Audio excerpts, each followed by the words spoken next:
নদীতে কোরাল হারানো সেই সৎ কাঠুরে অনেকদিন পর তার স্ত্রীকে নিয়ে বনে ঘুরতে গেল। এদিকে কাঠুরের স্ত্রী সেই নদীটিকে দেখতে চাইলো এবং নদীর ধারে গিয়ে হঠাৎ করে সে নদীর পানিতে পড়ে গেল আর ডুবে গেল।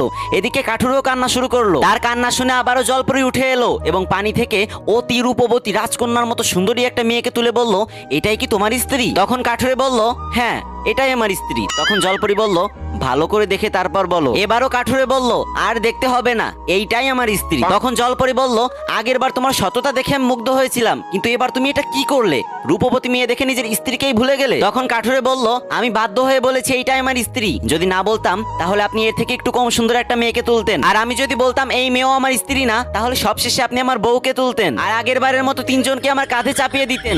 এজন্য আমি প্রথমবারই বলেছি এটাই আমার স্ত্রী। পরি সাহেবা, আমি নিতান্তই গরিব মানুষ, তিনটা বউ পালবো কিভাবে বলেন তো? একটা বউকেই সামলাইতে পারি না, সবসময় শুধু মারতে আসে। সেখানে তিনটা বউ হলে তো আমাকে কচু গাছের সাথে গলায় দড়ি দিয়ে মরতে হবে। এই কথা শুনে এবারও জলপরি কাঠুরের সততায় মুগ্ধ হলো এবং কাঠুরকে বলল, আই লাভ ইউ, আমি আপনাকে বিয়ে করতে চাই। ভাই, আপনি যে মন খুলে হাসতেছেন, এই ভিডিওটা বানাইতে আমার প্রচুর পরিশ্রম হয়েছে। যদি হাতে কয়েক সেকেন্ড সময় থাকে তাহলে এই ভিডিওটাতে কয়েকবার কপি লিংক করে একটা কমেন্ট করে যান। কথা দিচ্ছি এরপর থেকে আরো ভালো ভালো ভিডিও